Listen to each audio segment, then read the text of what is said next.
Good morning friends, welcome to SK informations. ఇంటర్లింక్లో KYC వచ్చింది కదా ఫ్రెండ్స్, అది ఏ విధంగా చేయాలనేది ఇప్పుడు చూద్దాము. ఇక్కడ హెచ్సిఎస్ స్కోరు లేదంటే మన ఎక్కువ కాయిన్స్ ఉన్నాయి, బర్నింగ్ సైకిల్స్, ఇవేవి కేవైసీకి సంబంధం లేదు ఫ్రెండ్స్. అది ఎవరికి వస్తుంది అన్నది ర్యాండమ్గా వస్తుంది.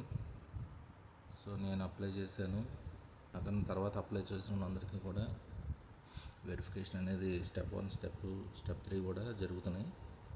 సో నాకైతే నిన్నే వచ్చింది. సో అది ఏ విధంగా అనేది చూపిస్తున్నానండి. ఫస్ట్ చేయాల్సింది ఏంటంటే, ఒకవేళ ఇంటర్లింక్ అప్డేట్ లేకపోతే అప్డేట్ చేసుకోండి. అప్డేట్ చేసుకున్న తర్వాత వెరిఫై ఐటీఎల్జీ ఈ బటన్ ప్రెస్ చేయండి. ఇది ప్రెస్ చేసిన తర్వాత కేవైసీ అప్లోడ్ చేయమని నోటిఫికేషన్ వస్తే ఓపెన్ చేశాను. సో ఇప్పుడు వెరిఫైలోకి వెళ్దాము. వెరిఫైలోకి వెళ్ళిన తర్వాత మనకి ఈ విధంగా ఫస్ట్ స్టెప్ వెరిఫికేషన్ అనేది వస్తుంది. టైమర్ 23 అవర్స్ రన్ అవుతుంది. సో ఇప్పుడు ఏం చేయాలంటే, మనం అప్లోడ్ చేయాలి డాక్యుమెంట్స్ అప్లోడ్ చేయాలంటే మనం చేయాల్సింది ఏంటంటే, ముందే మనం Aadhaar card front and back photos తీసి పెట్టుకోవడం మంచిది. ఇప్పుడు ఇక్కడ యువర్ కంట్రీ మనది ఇండియా కాబట్టి ఇండియా అని టైప్ చేస్తాం. ఏ ప్రూఫ్ ఇస్తున్నాం అనేది ఇక్కడ అడుగుతుంది. సో నేను ఆధార్ కార్డు ఇస్తున్నాను కాబట్టి నేషనల్ ఐడి అని ఫస్ట్ ఉంది కదా, నేషనల్ ఐడి. సో ఇది ఇస్తున్నాను నేను. ఇప్పుడు ఇక్కడ ఫ్రంట్ ఆఫ్ డాక్యుమెంట్ అంటే Aadhaar card front page, back, ఇది బ్యాక్. సో ఆల్రెడీ మనం తీసి ఉంచాం కాబట్టి అవి అప్లోడ్ చేయడమే. సో అప్లోడ్లోకి వెళ్తాం. ముందే ఫోటోలు ఉంటే చూస్ ద ఆల్బమ్. ఒకవేళ ఇప్పుడే మీరు ఫోటో తీస్తే టేక్ ఏ ఫోటో. సో నేను ఆల్రెడీ ముందే పెట్టుకున్నాను కాబట్టి చూస్ ఆల్బమ్లోకి వెళ్తాం.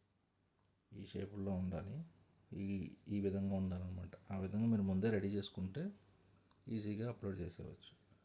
సో ఫస్ట్ ఫ్రంట్ కాబట్టి ఫ్రంట్ మీద సెలెక్ట్ చేస్తాం, డన్ కొడితే మనకి ఈ విధంగా చూపిస్తుంది.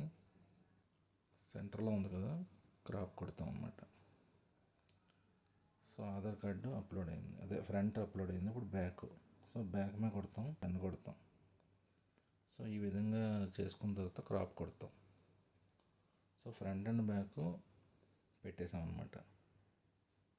ఫ్రంట్ బ్యాక్ పెట్టేశాను, ఇండియా సెలెక్ట్ చేసి నేషనల్ ఐడి సెలెక్ట్ చేశాను. సో ఇప్పుడు మనం చేయాల్సింది ఏంటంటే, సబ్మిట్ కొట్టాను. ఫస్ట్ స్టెప్ సబ్మిట్ అవుతుంది. సో అప్లోడ్ సక్సెస్ఫుల్లీ అండర్ వెరిఫికేషన్లో ఉంది. వెరిఫికేషన్ అయిన తర్వాత ఈ విధంగా పాస్ అని వస్తుంది ఫ్రెండ్స్. ఫస్ట్ స్టెప్ వెరిఫికేషన్ అయిన తర్వాత ఈ విధంగా చూపిస్తుంది. 1 అనేది కంప్లీట్. సెకండ్ ప్రాసెస్ కోసం మళ్ళీ అప్లై చేసుకోవాలన్నమాట. ఫస్ట్ స్టెప్ ఏ విధంగా అప్లై చేయాలని మీకు ఐడియా వచ్చింది అనుకుంటున్నాను. ఇంటర్లింక్ అప్డేట్స్ కోసం నా ఛానల్ ఫాలో అవుతుండండి.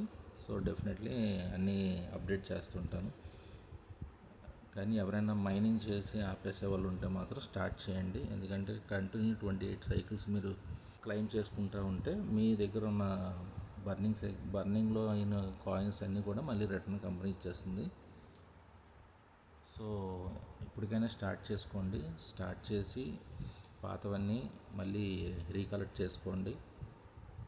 ఎందుకంటే మంచి అవకాశాన్ని మిస్ అయిన తర్వాత మనం రమ్మన్న రాదు, కాలాన్ని వెనక్కి తీసుకురాలేం కాబట్టి చెప్తున్నాను. సో అది మీ ఇష్టం, మీ ఇంట్రెస్ట్ బట్టి ఉంటుంది. సో ఇక్కడ ఎవరి బలవంతం లేదు. సో చెప్పడం మా ధర్మం కాబట్టి చెప్తున్నాం. ఇక్కడ మనం ఎవరికి డబ్బులు ఇవ్వట్లేదు కాబట్టి మ్యాక్సిమం ట్రై చేయండి. Thank you friends. నా ఛానల్ ఫాలో చేయండి. అలాగే లైక్, షేర్ చేస్తే 10 మందికి తెలుస్తుంది. చేసుకునే వాళ్ళకి ప్రాసెస్ అనేది అర్థమవుతుంది. Thank you friends. Thank you very much.